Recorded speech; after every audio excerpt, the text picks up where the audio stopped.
ఒక రాజుల కులంలో పుట్టినటువంటి రఘురామకృష్ణరాజు, ఉండి నియోజకవర్గ ఎమ్మెల్యేగా ఉన్నటువంటి రఘురామకృష్ణరాజు, డిప్యూటీ స్పీకర్ గా ఉన్నటువంటి రఘురామకృష్ణరాజు తన స్థాయిని మరిచి, హోదాని మరిచి, గౌరవాన్ని మరిచి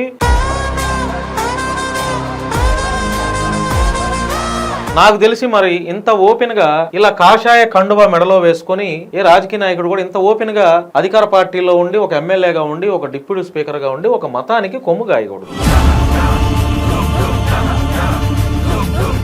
ఏదో రకంగా దుమ్మెత్తిపోయాలి, తరచూ నా పైన ఏదో ఒక రకంగా దుమ్మెత్తిపోయాలి అని మాట్లాడుతున్నాడు. అంటే విజయవాడలో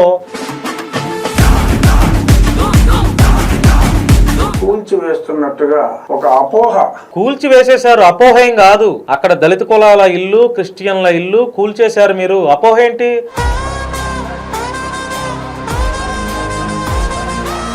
ఒక శాతం ప్రజలు అది నిజమని నమ్మినా కూడా నిజమని నమ్మటం కాదు, నిజమని డిసైడ్ అయిపోయారు. ఆకువీడిలో ఉండి నియోజకవర్గంలో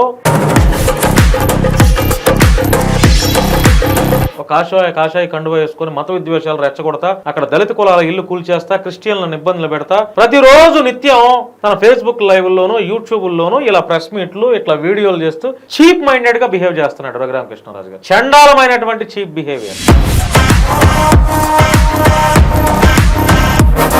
అందరికీ నమస్కారం, నేను భాను మేకల. Welcome to E96 TV. నా టాపిక్ ఉండి నియోజకవర్గ ఎమ్మెల్యే, ఆంధ్రప్రదేశ్ రాష్ట్ర డిప్యూటీ స్పీకర్ రఘురామకృష్ణరాజు గురించి. బేసికల్గా మిత్రులారా, ఒక వ్యక్తి ఒక మంచి హోదాలో ఉన్నప్పుడు తన హోదాకి తగ్గట్టు, తన స్థాయికి తగ్గట్టు బిహేవ్ చేయటం అనేది సొసైటీలో మనం చూస్తున్నాం ఎంతో కాలంగా.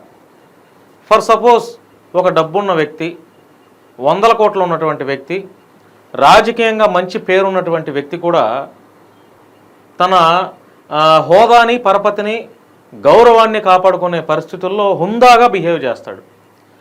ఒక రాజుల కులంలో పుట్టినటువంటి రఘురామకృష్ణరాజు, ఉండి నియోజకవర్గ ఎమ్మెల్యేగా ఉన్నటువంటి రఘురామకృష్ణరాజు, డిప్యూటీ స్పీకర్గా ఉన్నటువంటి రఘురామకృష్ణరాజు తన స్థాయిని మరిచి, హోదాని మరిచి, గౌరవాన్ని మరిచి, తను పుట్టినటువంటి కులాన్ని కూడా మరిచి మరలా ఎంతో దారుణంగా చీప్గా బిహేవ్ చేస్తున్నాడు. Cheap mentality. ఏ రాజకీయ నాయకుడు కూడా నాకు తెలిసి మరి ఇంత ఓపెన్గా ఇలా కాషాయ కండువా మెడలో వేసుకొని ఏ రాజకీయ నాయకుడు కూడా ఇంత ఓపెన్గా అధికార పార్టీలో ఉండి, ఒక ఎమ్మెల్యేగా ఉండి, ఒక డిప్యూటీ స్పీకర్గా ఉండి ఒక మతానికి కొమ్ము గాయకూడదు. ఎందుకంటే ఈయన డిప్యూటీ స్పీకర్ ఒక హిందువులకే కాదు, ఆంధ్రాలో ఉన్నటువంటి క్రిస్టియన్లకి, ముస్లింలకి, ఎంతమంది అయితే కులాలు ఉంటారో, ఎంతమంది మతాలు ఉంటారో వాళ్ళందరికీ కూడా డిప్యూటీ స్పీకర్. చంద్రబాబు నాయుడు గారు ముఖ్యమంత్రిగా, ఆంధ్రప్రదేశ్ రాష్ట్ర ముఖ్యమంత్రిగా ఉన్నారంటే ఆయన టీడీపీకో జనసేనకో కాదు, వైసీపీలో ఉన్న వాళ్ళకి, లేకపోతే ఇంకే పార్టీలో ఉన్న వాళ్ళకి, ఆంధ్ర రాష్ట్రంలో ఎంతమంది అయితే ఉంటారో అంతమంది మనుషులందరికీ కూడా ఆయన ముఖ్యమంత్రి. ఈయన ఉండి నియోజకవర్గ ఎమ్మెల్యేగా ఉండి, డిప్యూటీ స్పీకర్గా ఉండి, కాషాయ కండువని మెడలో వేసుకొని ఒక మతానికి రిప్రజెంటేటివ్, అంటే ఒక హిందూ మతానికి కార్యకర్తలాగా, లేదంటే హిందూ మతానికి కాదులే, బీజేపీకో లేకపోతే ఆర్ఎస్ఎస్కో కార్యకర్తలాగా పనిచేస్తున్నాడు. తన స్థాయిని మర్చిపోయాడు, తన హోదాని మర్చిపోయాడు, తనకు ఉన్నటువంటి ఎమ్మెల్యే అనేది కూడా మర్చిపోయాడు, డిప్యూటీ స్పీకర్ అనేది కూడా మర్చిపోయి ఈ రకమైనటువంటి చీప్ మైండెడ్గా ఆయన బిహేవ్ చేస్తున్నాడు. ఒకసారి ఈ వీడియో పెడతాను చూడండి. నిన్న విజయవాడలో కొన్ని సంఘాల వారు అంటే నా మీద ఏదో రకంగా దుమ్మెత్తి పొయ్యాలి అని తరచూ చూసే సంఘాల వారు ఏదో రకంగా దుమ్మెత్తిపోయాలి, తరచూ నా పైన ఏదో ఒక రకంగా దుమ్మెత్తిపోయాలి అని మాట్లాడుతున్నాడు. అంటే విజయవాడలో ఆకువీడు బాధితులు, అంటే ఈయన యొక్క అహంకారమైనటువంటి అధికార మదంతో, ఈయన యొక్క నీచమైనటువంటి బిహేవియర్తో, అధికార మదంతో, గర్వం తలకెక్కి ఈయన చేస్తున్నటువంటి బిహేవియర్ ఆకువీడిలో ఉన్నటువంటి, లేకపోతే ఉండి నియోజకవర్గంలో దళిత కులాలని, క్రిస్టియన్లని ఎంతో ఇబ్బందులు గురి చేస్తూ, పేదవాళ్ళను సైతం వారు కట్టుకున్నటువంటి ఇల్లుని బుల్డోజర్లతో కూల్చేస్తున్నాడు. ఆ బాధితులందరినీ తీసుకొచ్చి విజయవాడలో రౌండ్ టేబుల్ సమావేశం ఒకటి ఏర్పాటు చేశారు. దాని గురించి మాట్లాడుతున్నాడు.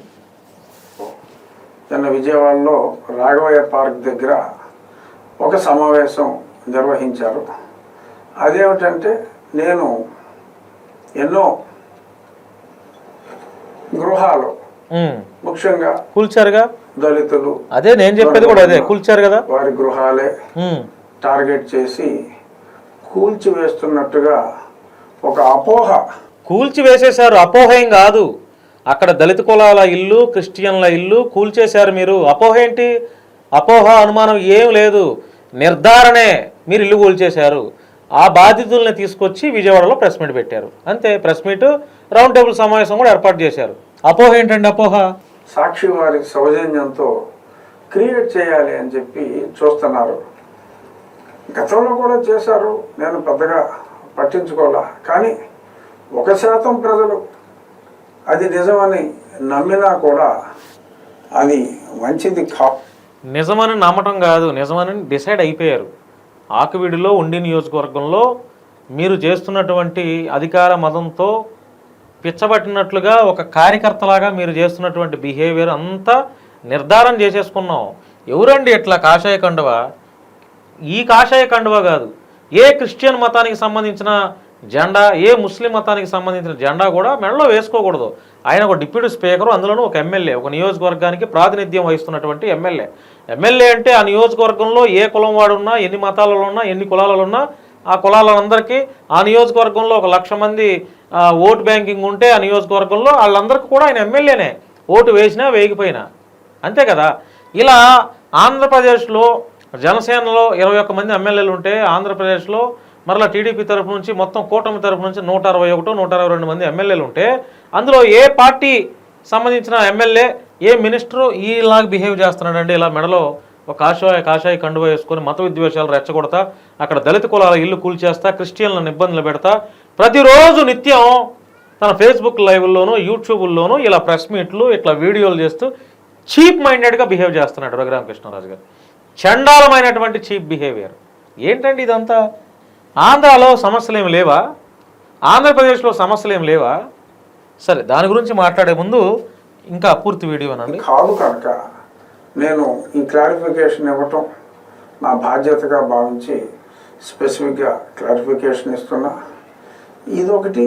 తర్వాత నిన్న సాక్షి ఛానల్లో కొద్దిమందిని వాళ్ళ ఆఫీస్కి తీసుకెళ్ళినట్టున్నారు, ఎందుకంటే బ్యాక్గ్రౌండ్ అంతా చాలా హై అండ్ ఆఫీస్ లాగా ఉంది.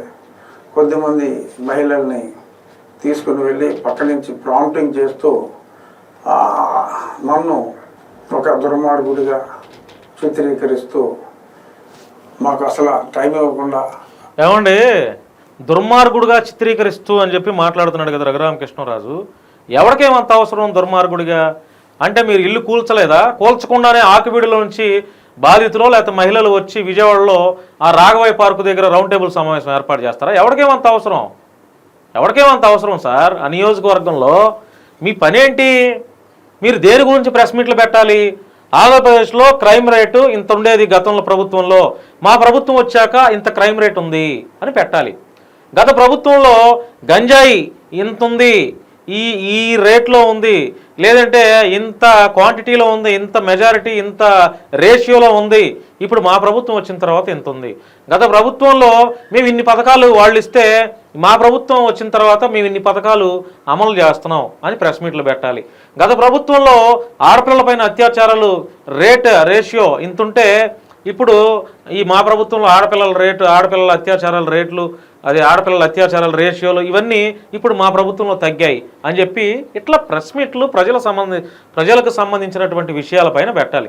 నిరుద్యోగుల సమస్యల గురించి పెట్టాలి, ఆడపిల్లలపైన అత్యాచారాలు జరుగుతుంటే వాటి గురించి పెట్టాలి, లేకపోతే లా అండ్ ఆర్డర్ ఎలా ఉంది పెట్టాలి, లేకపోతే ఎంతమందికి పేదవాళ్ళకి పథకాలు ఇస్తున్నాం వాటి గురించి పెట్టాలి, మీ ప్రభుత్వం ఏమేమి పథకాలు అమలు చేస్తుందో వాటి గురించి పెట్టాలి. కానీ ఎంతసేపు దళిత కులాల గురించి, క్రిస్టియన్ల గురించి, పాస్టర్ల గురించి, ఈ మాలామాదిగోళ్ళ గురించి, చర్చీల గురించి, చర్చీల పైన లౌడ్ స్పీకర్ల గురించి, పాస్టర్లకు ఎస్సీ సర్టిఫికేట్ల గురించి, బీసీ సర్టిఫికేట్ల గురించి, దళిత కులాల ఎస్సీ సర్టిఫికేట్ల గురించి, లేదంటే వాళ్ళు ఇల్లు అక్రమంగా కట్టారా సక్రమంగా కట్టారా, పొద్దున లేచి ఇదే గోల.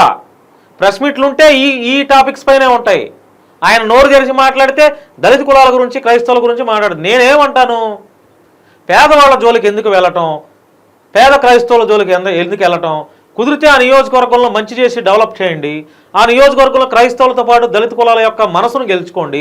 మీ ప్రభుత్వానికి చెడ్డ పేరు రాకుండా చూసుకోండి. అంతేలే. అంటే ఇక్కడ చెడ్డ పేరు రాకుండా చూసుకోండి అని మనం చెప్పినా ఆయన ఆల్రెడీ డ్యామేజ్ చేసేసాడు.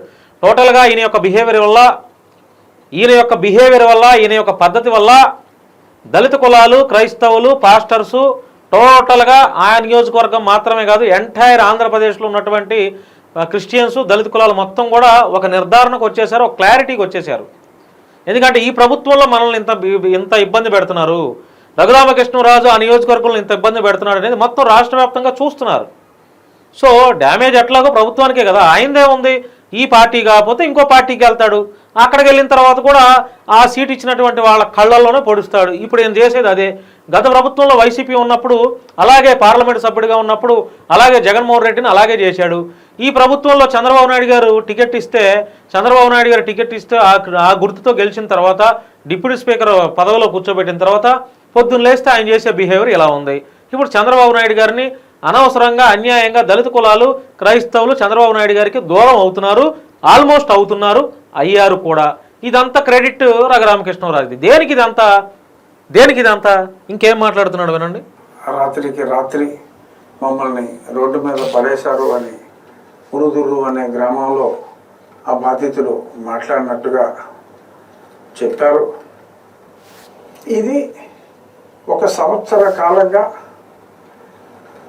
ఎన్నో నోటీసులు ఇవ్వటం, వారు కోర్టుకు వెళ్ళటం, కోర్టు వారు మాకు డైరెక్షను వాళ్ళందరికీ ఆల్టర్నేటివ్ ప్లాట్స్ ఇచ్చారా అని అడగటం, వాళ్ళందరికీ ఆల్టర్నేట్ ప్లాట్స్ ఇచ్చి ఆ ల్యాండ్ని డెవలప్ చేసి వారందరికీ పట్టాలు ఇవ్వటం కూడా జరిగింది అని చెప్పి తెలియచేయటం, అవి తీసివేయమని చెప్పి కోర్టు ఆర్డర్ వచ్చిన తరువాత మళ్ళీ నోటీస్ 1, నోటీస్ 2, నోటీస్ 3 ఇన్ని నోటీసులు ఇచ్చి 1 సంవత్సర కాలంగా గత ప్రభుత్వంలో కూడా ఇంత దుర్మార్గంగా లేరండి. పేదల జోలికి రాలా, క్రైస్తవుల జోలికి రాలా, మాలామాదిగుల జోలికి రాలా. ఎక్కడో రాజకీయంగా గొడవలో లేదా రాజకీయ జరిగినాయేమో తప్ప వాంటెడ్లీ టార్గెట్ చేస్తూ రఘురామకృష్ణరాజు అక్కడ ఉన్నటువంటి దళిత కులాలని, షెడ్యూల్డ్ క్యాస్ట్ వాళ్ళని, క్రైస్తవులని ఇబ్బందులు గురి చేస్తూ తద్వారా ఆయన ఏం క్రెడిట్ పొందుతున్నాడంటే కూటమి ప్రభుత్వం యొక్క పనుల వల్ల, కూటమి ప్రభుత్వంలో ఉన్నటువంటి డిప్యూటీ స్పీకర్గా ఉన్నటువంటి రఘురామకృష్ణరాజు చేసే బిహేవియర్ వల్ల దళితులు, క్రైస్తవులు చంద్రబాబు నాయుడు గారికి, పవన్ కళ్యాణ్ గారికి దూరంగా వెళ్ళిపోయారు. ఇప్పుడు రేపటికి ఎలక్షన్స్ పెడితే కూడా ప్రజలు ఓటు అనే ఆయుధంతో కూటమి ప్రభుత్వానికి బుద్ధి చెప్పేలాగా ఉన్నారు. కారణం మనోడే రఘురామకృష్ణరాజు గారు. ఇంకా రోజుకి ఆయనలో మతోన్మాదం పెరుగుతుంది. ఈ కండువా వేసేసి చూసారా, తెలుగుదేశం పార్టీ కండువా కూడా ఇలా కూటమి పొత్తులో ఉన్నటువంటి ధర్మాన్ని కూడా పాటించట్లా. కూటమి ధర్మాన్ని తెలుగుదేశం పార్టీ కండువా వేయట్లా, జనసేన పార్టీ కండువా వేయట్లా, బీజేపీ పార్టీ కండువా కూడా లేదు. టోటల్గా కాషాయ కండువా వేసేసుకొని అఫీషియల్గా నేను ఆ కార్యకర్తగా పనిచేస్తున్నాను అని చెప్పి వాంటెడ్లీ టార్గెట్ చేస్తున్నాడు. కాబట్టి రఘురామకృష్ణరాజు గారు మీరు ఇలానే చేసుకుంటూ పోతే మీకేముంది సార్? జరిగే నష్టం ఎవరికి? చంద్రబాబు నాయుడు గారికి, పవన్ కళ్యాణ్ గారికి. మీరు రాజకీయాల్లో ఉండి పదవులు అనుభవిస్తున్నప్పుడు రాజకీయ పదవులు మీకు లేకపోతే మీ వెనక 100 కోట్లున్నా 1000 కోట్లున్నా శూన్యం. ఎందుకంటే మీరు ఆ పదవులకి, ఆ పోలీస్ బాసుల యొక్క సెల్యూట్లకి, కారు డోర్లు తీసే వాటికి ఇవన్నిటికీ అనుభవించి ఉన్నప్పుడు ఒక్క దెబ్బకి రాజకీయ పదవులు లేకపోతే మీ కెరియరు కొలాప్స్, నేలమట్టం అయిపోయినట్లుగా మీరు ఫీల్ అవుతారు. అది మీకు ఇప్పుడు తెలియదు. రాజకీయంగా ప్రజలు, ఆంధ్రప్రదేశ్ ప్రజలు మిమ్మల్ని సమాధి చేసినప్పుడు, రాజకీయ సమాధి చేసినప్పుడు అప్పుడు ఇంట్లో కూర్చొని అప్పుడు చేసుకోండి ఇట్లాంటి పనులు. అప్పుడు ఆలోచన చేసుకోండి, అప్పుడు గుర్తు చేసుకోండి. అప్పుడు నేను ఎంత తప్పు చేశానని రియలైజ్ అయితే అప్పటికి మీ చేతిలో రాజకీయ పదవి ఉండదు, రాజకీయంగా ఏ పార్టీలో ఉంటారో తెలియదు, మీ పరిస్థితి ఎలా ఉంటుందో కూడా తెలియదు. అలా కొడతారు ప్రజలు చాలా తెలివైన వాళ్ళు. కాబట్టి కుదిరితే ఆంధ్ర రాష్ట్ర ప్రజలకి మంచి చేయండి, మంచి పథకాలు ఇవ్వండి, మంచి పరిపాలన ఇవ్వండి. మీ నియోజకవర్గంలో మీకు ఓట్లేసి గెలిపించినటువంటి ఆ పేద ప్రజల ఉసురు కొట్టుకోకుండా, ఉసురు తగలకుండా మీకు మంచి చేయండి. కులాలకు మతాలకు అతీతంగా మంచి చేయండి, రఘురామకృష్ణరాజు దమ్మున్న మగాడు దమ్మున్న ఎమ్మెల్యే అని ప్రజల నోటితో అనిపించుకునే విధంగా వారి మనసులు గెలుచుకోండి. ఇవన్నీ మీరు చేయనప్పుడు ఇట్లాంటి పనులు చేస్తాం వల్ల మీకు ఇప్పుడు హాయిగా ఉండొచ్చు, ప్రశాంతంగా ఉండొచ్చు. దీని ఎఫెక్ట్ ఎంత డెప్త్గా మీకు గుచ్చుకుంటుందో రాబోయే రోజుల్లో మీకు తెలుస్తుంది. కాబట్టి కుదిరితే మంచి చేయండి, లేదు మంచి చేయం మేము ప్రజలను ముంచేస్తామంటారు, ముంచేయండి. ప్రజలు ముంచి ఎలా లేపుతారో కూడా ప్రజలకు తెలుసు. కాబట్టి ఇక నేను చెప్పేది ఏమీ లేదు. ఈ వీడియో చూసిన తర్వాత మీ యొక్క అభిప్రాయాన్ని కామెంట్ రూపంలో తెలియజేయండి. థ్యాంక్ యూ అండి.